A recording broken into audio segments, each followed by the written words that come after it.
Hi, I'm Ian Wallace, messed up counsellor.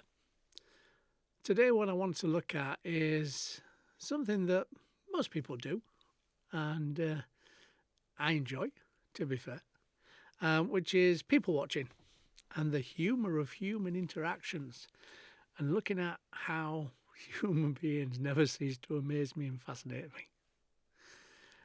I think for me, I've always been interested in other people, in watching other people. I think because I learn by visual processes, I kind of learn the world by watching others and, in a sense, sometimes copying them or copying what they do. And I find the fascination of humans so good that obviously, in my world as a counsellor and therapist, it's a good idea. If I didn't find them fascinating, then there wouldn't be any point going to work. Um, but I kind of like when I sit on a coffee shop or sit outside mostly, you find it when you're people watching. So you might be in kind of an area that's outside a cafe and you kind of there's a walkway or some pedestrianisation, and watching how people interact, it completely fascinates me. Now, sometimes when I'm watching what people are doing, you have to kind of be mindful that you shouldn't be watching them so that they know you're watching them. So you have to use your peripheral vision, look out the corner of your eye. But how they interact and react gives me an awful lot of understanding in my world as a counsellor, because I see the dynamics of it. I see how it's playing out in real time. And it's much better for me than a theory process. I don't like theory reading and theory understanding. I mean, I have some theory understanding, obviously, to do the job. But most of my learning comes from interacting with people.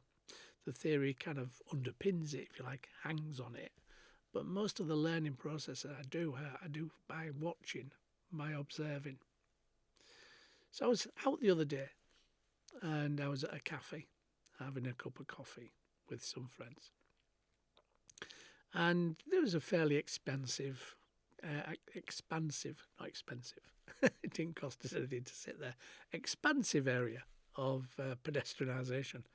And I'm watching the people around me, and I was seeing this kind of oldish person who was sat on their own on a bench, and they were watching people around them. And as they were watching, I saw the people mostly walking by them, not registering them, not seeing them in a sense, because people are very busy. But I was kind of keeping my eye on them, and there was this younger person, probably about 18, 19, that kind of sat on this bench and had a sandwich, something to eat.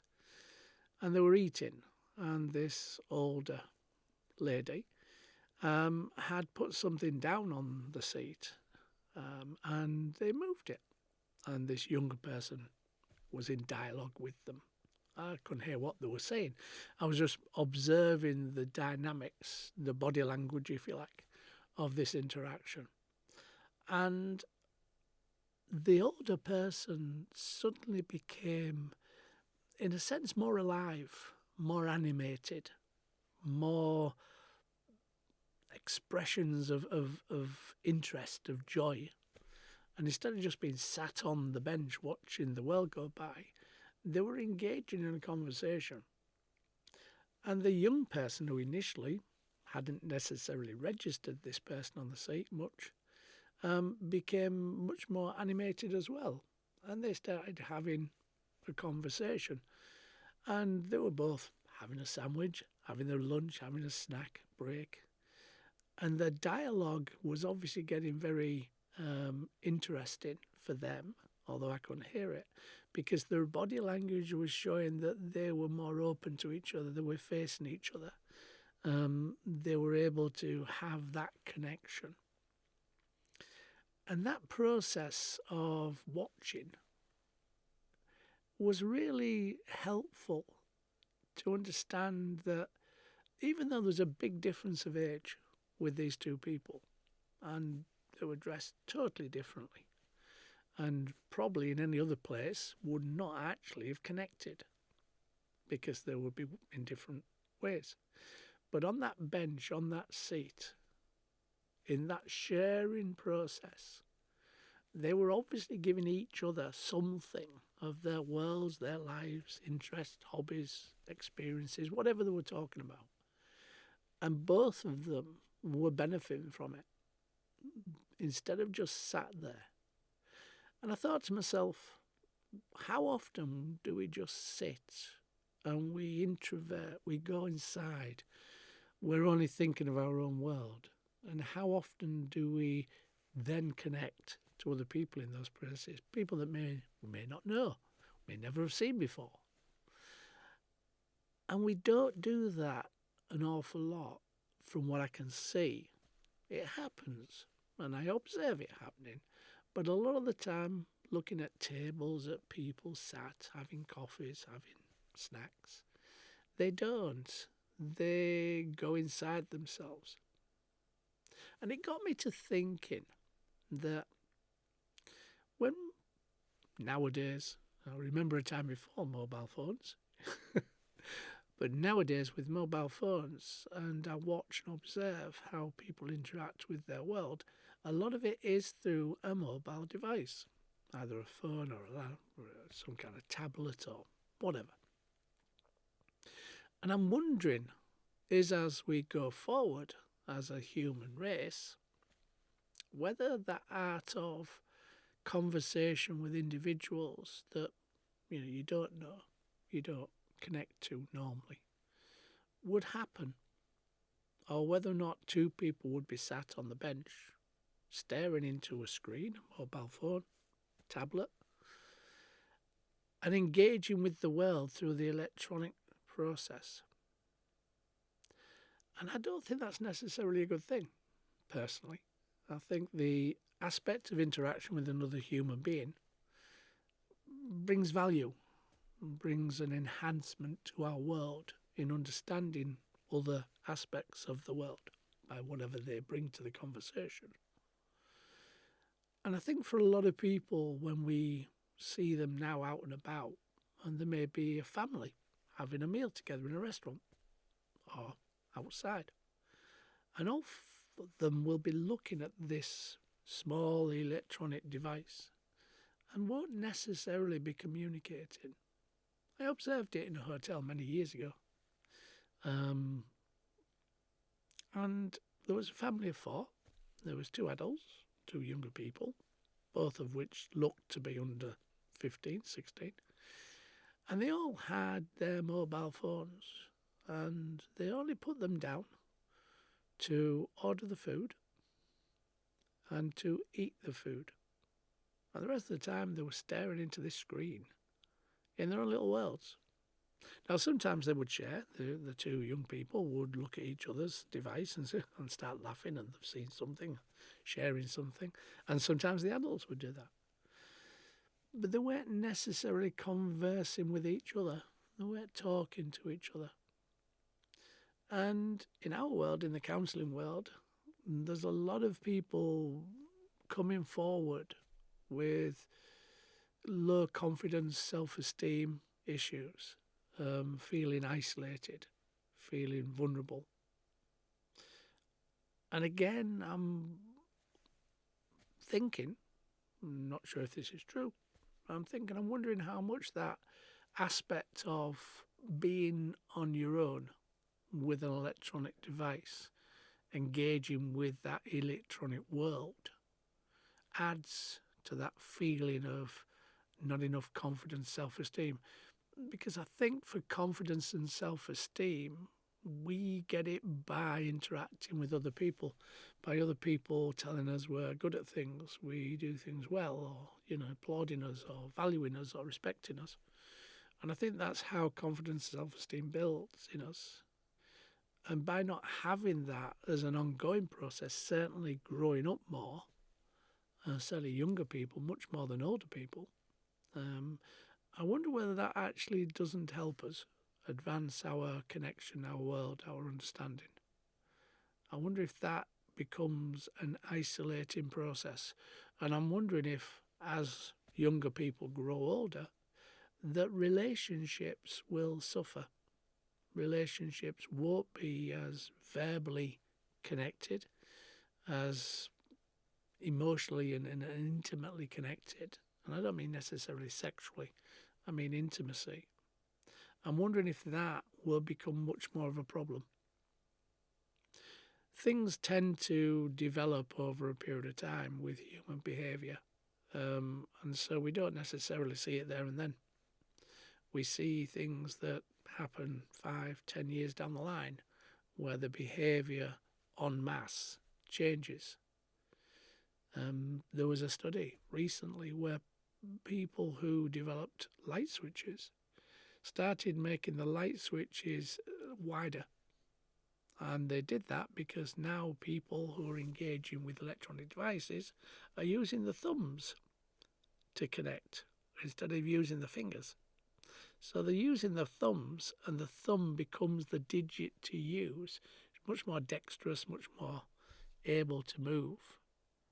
And so the light switches are having a wider thumb size switch instead of a finger switch. Now that's an interesting process for me to kind of contemplate, because I wonder how much of those things are naturally changing, which we're not aware of unless we design switches or make them. But they're inside everybody's life, everybody's process as we grow up and we get more switches, new switches, lights and things, because we've changed how our behaviour interacts with the world. Now, we're always changing, we're always growing, developing, becoming, as such. And I suppose for me as a counsellor, as a therapist, that art of communication, that art of connection is something I kind of major on in my world. You know, if we can't communicate, how do we share anything? And that thought and idea that as young people who are growing up now, 10, 12, 15 years old, become much more interested in the electronic world of information than sharing and talking. And whether that has a change in passion for things, because exploring things with another person, we can show our passion, or whether it'll change how we in the future see the world. That's a massive thing to think about. And I'm not saying I've got any answers, obviously. They're all ideas and concerns and worries and possibilities. But when I'm looking at human beings and I'm people watching, all these things start making me think and start making me look at things in different ways. Now, I don't know what the answers are, as I've said. But maybe it's something from your perspective, listening to this, that when you think about it, you find you're losing some of that interconnection, that communication, that sharing process. And maybe that might make you think about, I don't know, turning those devices off on a night, having an amnesty, which some people do nowadays. They kind of say after 9 o'clock you can't use your mobile devices, parents as well as kids, and they put them away, they put them on charge. And they start talking and sharing and playing games and interacting as a group again and entertaining each other, giving each other skills and abilities that they haven't enhanced and helping other people find fun and laughter and human interaction. It's interesting that when we look at human beings, that we don't really look a lot of the time to the extent I've just talked about. We kind of see people, but we tend not to see people either. We tend to not share, and we tend to be more isolated, more on our own. And as we grow, as we develop, as we become, then those new worlds with electronic processes become the normal, quite naturally. And not necessarily aware of how they're impacting on us. I suppose my dad would probably say the same about me when I was a young person. Why are you listening to that music kind of stuff? But I think for people in my position as a counsellor, as a therapist, we're coming into this contact with this more and more we find that the people that present are people with anxiety, have processes of not feeling confident, or their self-esteem has been hit, or they don't feel comfortable interacting with other people. And I think by and large, when we went through the COVID situation, when people started working from home an awful lot online, mostly via computers and laptops, that kind of accelerated that, I think, or it seems to. I don't know if that's true, but it seems to have done. So if you're out there and you're thinking that this has touched something in your world that you found you've lost or you've less of, then yeah, put the phones down, have a meal, have a conversation, talk about the food, talk about the life, talk about the weather, talk about anything, but don't share it on a screen. Share it from your own processes and enjoy the company of human beings. There are many parts of being a human being, and most of them are fascinating to me. Hopefully this has been fascinating to you in thinking about those things.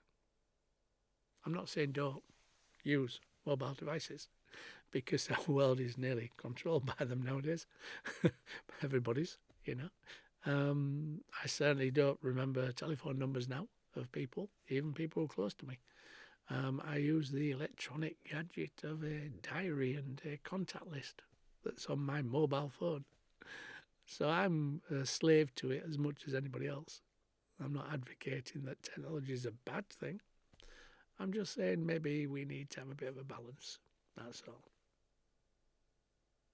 If you found that interesting, if you found the topic one that stimulated ideas, understandings, then by all means share it, like it. You never know if it might be helpful to somebody else. My name's Ian Wallace. I'm the Messed Up Counsellor. Take care.